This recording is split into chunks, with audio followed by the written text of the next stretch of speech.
je suis Tati Mohamed Lakhdar, ou Mohamed Lakhdar.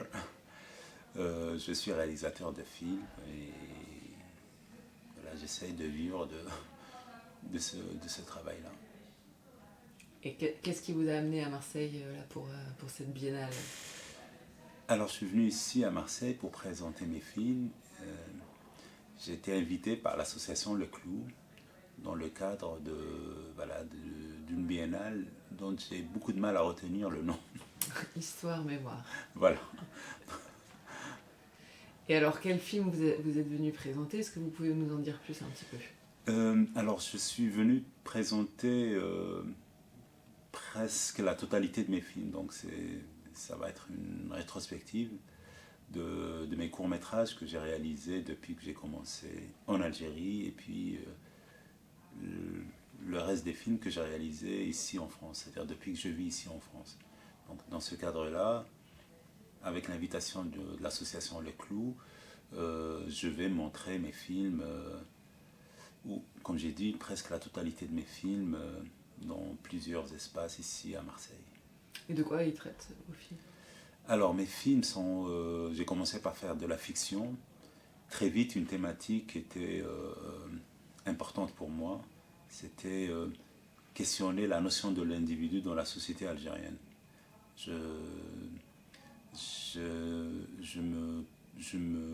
m'interrogeais sur mon individualité, moi et les autres individualités dans la société algérienne. Et j'avais l'impression que le seul moyen qui me permettait d'aller creuser cette notion-là était donc l'outil cinématographique.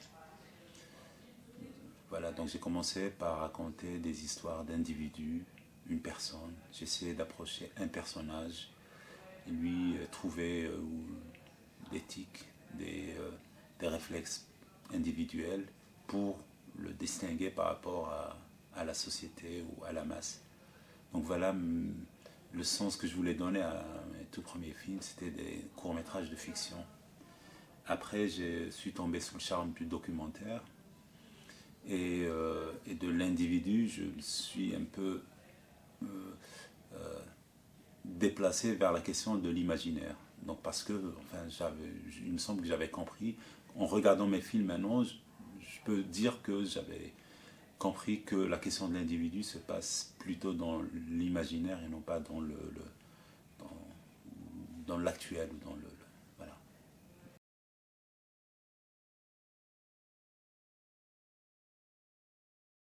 Quand on fait du cinéma en Algérie, surtout pour la nouvelle génération, souvent on est des autodidactes.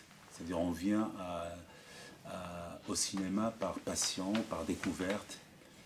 Et du coup, on ne s'inscrit pas dans une espèce de plan de carrière ou de projet artistique ou cinématographique d'emblée. C'est-à-dire, on se rend compte qu'on construit ça au fur et à mesure qu'on accumule les expériences, les échecs ou les réussites. Quand je parle des réussites, c'est-à-dire des films faits. Et du coup, la réflexion sur un engagement ou pas, pour moi, c'est une question qui vient se griffer au processus de la création. Et justement, c'est pour ça qu'on commence par des envies cinématographiques, mais des pures envies cinématographiques, et au fur et à mesure qu'on rencontre la critique, les gens, le public, que ce soit local ou ailleurs, la question de l'engagement nous est collée. Et on finit tous par, malgré nous, devenir des réalisateurs engagés. Et après, chacun épouse une cause. Et moi, enfin, avec d'autres copains, on essaye de se défaire de cette assignation. C'est-à-dire, on n'a pas envie de faire des films pour dénoncer, mais pour raconter. Mais est-ce que questionner l'individu au sein de la société algérienne, c'est pas une forme d'engagement aussi, pas forcément un engagement militant, etc., mais ça vient quand même questionner la société, de prendre le prisme de l'individu? Oui, mais justement, c'est pour ça que, c'est-à-dire, en passant de la question de l'individu à la question de l'imaginaire, c'est inscrire dans ce questionnement dans dans quelque chose de plus... enfin, alors, l'engagement est là, du début à la fin, c'est-à-dire on s'engage à faire quelque chose, on est porté par quelque chose, on tend vers quelque chose. Mais quand je parle c'est-à-dire de la question de l'engagement, des cinéastes engagés, enfin, j'ai l'impression d'être clair, c'est-à-dire on défend une cause. On défend une cause, et souvent cette cause-là dépasse mes envies cinématographiques, dépasse l'envie cinématographique. Cet engagement-là devient quelque chose qui va venir habiller le film, habiller le cinéma. Et au final, on ne voit que ça. On ne regarde les films que pour ça. C'est-à-dire de cet engagement-là en fait, qui en réalité n'est pas un réel engagement. Enfin, je ne sais pas trop. Voilà. L'essentiel, c'est que moi, dans ma démarche, j'ai envie de m'inscrire, et j'ai l'impression que c'est un peu, c'est-à-dire un cheminement naturel, puisque les outils avec lesquels je raconte ces histoires, ce sont les images et les sons,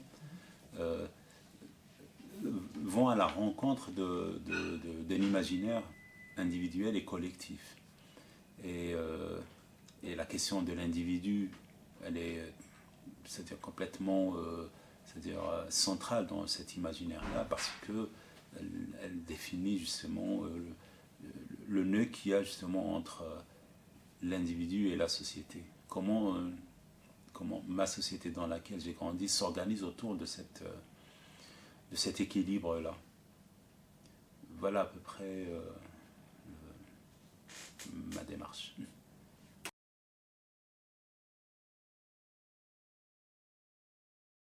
Comment sont reçus vos films et ce questionnement par l'imaginaire? C'est-à-dire participer à la réécriture, c'est la question de la réception. En partie, ça peut être aussi autre chose. Hein. Là, j'oriente la question, mais ça peut être aussi autre chose. Non, mais enfin, je trouve ça intéressant que ça soit posé ainsi, parce que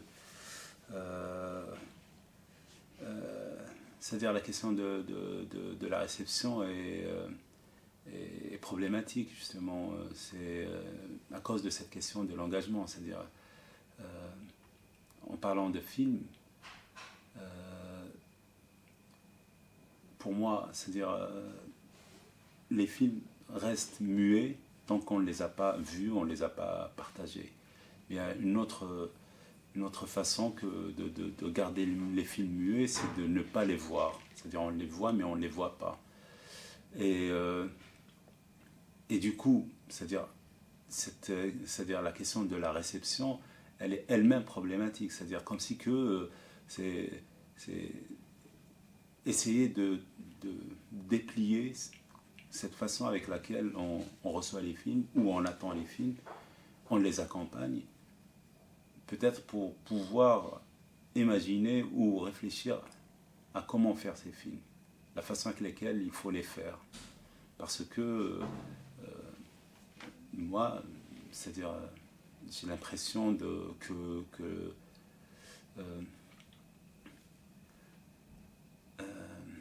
j'ai l'impression que les films glissent un peu sur enfin, je sais pas, ce qui est ce support de la réception. J'ai pas envie de dire le public, parce que j'ai l'impression qu'il y a quelque chose qui se dresse entre les films et le public. Mais justement, la question de la réécriture, j'ai envie de dire qu'elle se passe derrière nos dos, derrière le dos des films. Parce que il y a justement cette chose-là, je ne sais pas comment la définir, qui se dresse entre les films et leur public. C'est-à-dire, je ne sais pas si... Qu'est-ce qui se dresse en fait? Je ne sais pas moi, enfin, c'est très compliqué. Je ne sais pas si...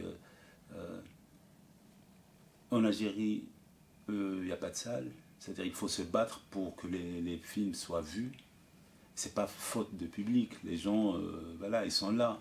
Ils n'ont pas fermé les yeux, bouché les oreilles du jour au lendemain pour que, pour que le public disparaisse. C'est-à-dire qu'il y a une espèce d'épaisseur qui est créée entre les films et les films faits en Algérie, hein, qui, qui questionnent la société algérienne. Donc il y a une épaisseur qui est créée entre le public et les films, et ça devient quelque chose de normal. Elle est acceptée de part et d'autre, par les gens qui font des films et par le public.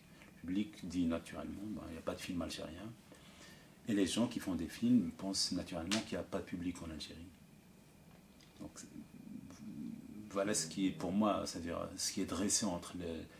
Donc cette écriture-là, elle se passe derrière les dos des films. Il n'y a pas de film où il n'y a pas de public. Tout le monde est d'accord sur ça.